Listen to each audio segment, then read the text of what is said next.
Summer's here, guys, so I gotta do my summer list.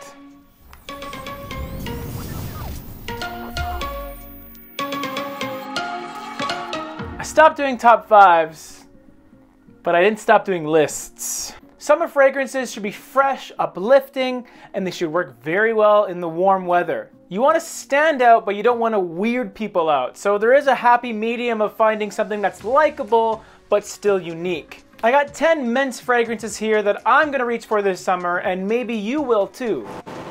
The number 10 designer summer fragrance is Terre d'Hermes Eau Très Fraîche. The original Terre d'Hermes is one of my favorite designer fragrances. Eau Très Fraîche is fresh. There is no rotten orange quality to this. This is very much about lemon and orange. And although there is still a somewhat earthy quality to it, it comes from geranium rather than vetiver. In true Hermes fashion, the citruses in this are extremely authentic, so juicy and natural. The reason it's only number 10 is because I like my summer fragrances to have an aquatic freshness to them.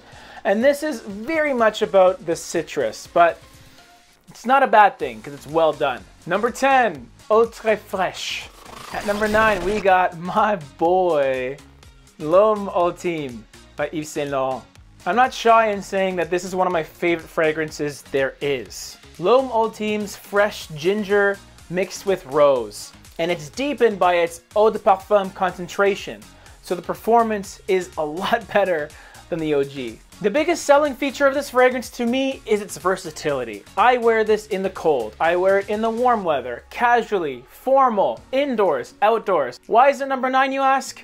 Because this is a summer list. I'm looking for fragrances that are built for summer, and although this works in the summer, it's not totally ideal for it. But you should still join the all team. At number 9, Lomo Team.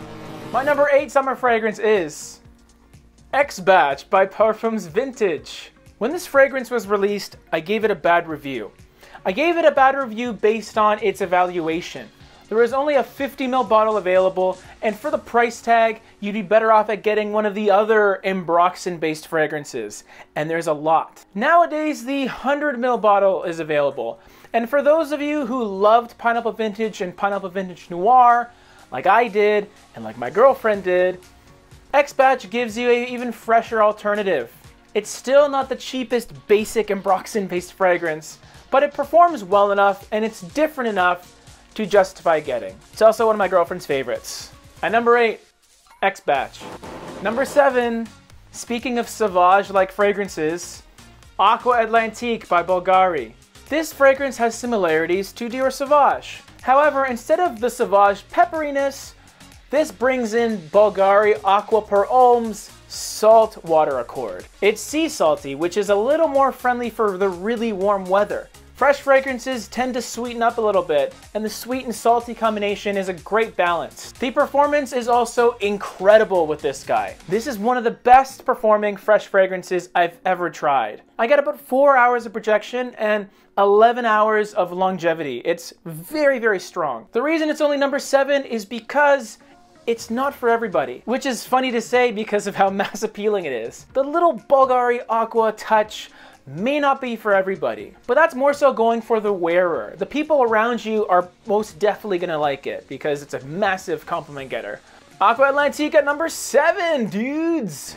Number 6, we have this sick bottle on Valentino Aqua. Also, the fragrance is sick too. The Valentino Uomo line is most famous for its use of iris, even though Dior Homme did it first. What you would expect from an aqua flanker is the original, but then they throw a bunch of citrus or aquatics at it, which is kind of what you get.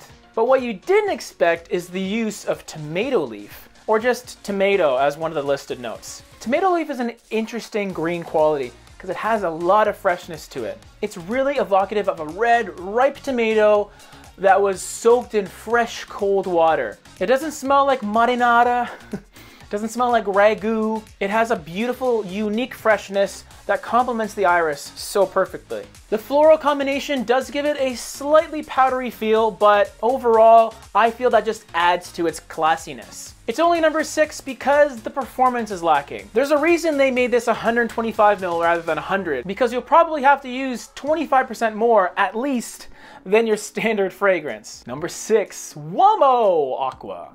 All right, guys, it's officially a top 5 Friday because we are in our top 5 fragrances. My number 5 summer fragrance is L'Homme Cologne by Guerlain. Grapefruit, lemon, and almond. It's a lovely and fairly bold combination of notes that works so well. This style of fragrance was originally done by Francis Kurkdjian in the original formulation of Dior Cologne, but this does it better. Everything is more pronounced, the lemon is a lot more vibrant, and once the fragrance dries down a little bit and the sweet almond comes out, it becomes comforting. It has 2 lives, a very uplifting beginning and a very cozy dry down. While the citrus is going, it's projecting heavily. When the almond comes in, it's close to your skin, but it lasts a long time. I get about 8 hours with a dry down on this. And although this is one of my favorite gym scents, this is easily just a casual summer fragrance. You can wear this to work. It has a lot of uses. The reason it's number 5 is because the top 4 are bangers. At number 5, L'Homme Cologne. The number 4 fragrance on this summer list is the new kid in town, John Varvatos, Artisan Pure. Classic combination of citrus and green florals. Although the main notes that are stated are clementine and petitgrain, this really gives you a vibe of a bergamot neroli combination. The petitgrain in John Varvatos gives it a little more of an herbal quality rather than just a floral neroli. Another aspect that I really like is the dry down. The dry down is nice, light, and woodsy. It doesn't just fade away like a lot of the citrus neroli fragrances out there. It has complexity to it. That being said, number 4, because on me, performance is poop. But don't take my word on this one. Apparently, a lot of people get very good performance. So hopefully you have their luck and not mine. Number 4, Artisan Pure, dude. At number 3, the modern classic, Dior Sport. Although this isn't my favorite Dior flanker, it's 100% my most complimented. For the summer months, Dior Sport works wonders on me. Projection is very solid for a few hours, longevity is respectable. This is more of a traditional approach on fresh iris compared to the Lomo Aqua. The iris in this is supported by citrus and ginger. Not just any citrus though, it is citron, which is a pretty tart lemon, similar to a lemon candy. But everybody likes candy. The reason this is at number 3 is because there are so many more new modern fragrances that are coming out that the iris in Dior Sport makes it perhaps a bit dated. There is also the 2017 formulation, which is a little more updated, a little more easy to wear, but then you lose the essence of it. So it's kind of a catch-22 situation. And that spiel was for all my Dior nerds out there. That being said, even if it is getting a little bit closer to dated territory, I still wear the crap out of Dior Sport. I love it. There's just 2 others that I might wear more this summer. Number 3, Dior Sport.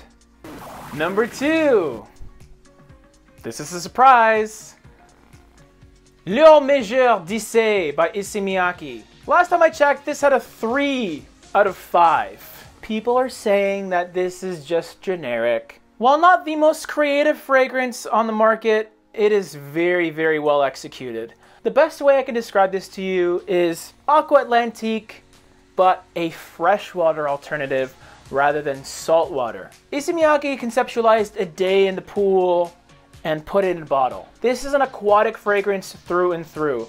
Although there is a touch of citrus, it's not very noticeable. And although there is subtle woods in here, it just comes off as a clean musk.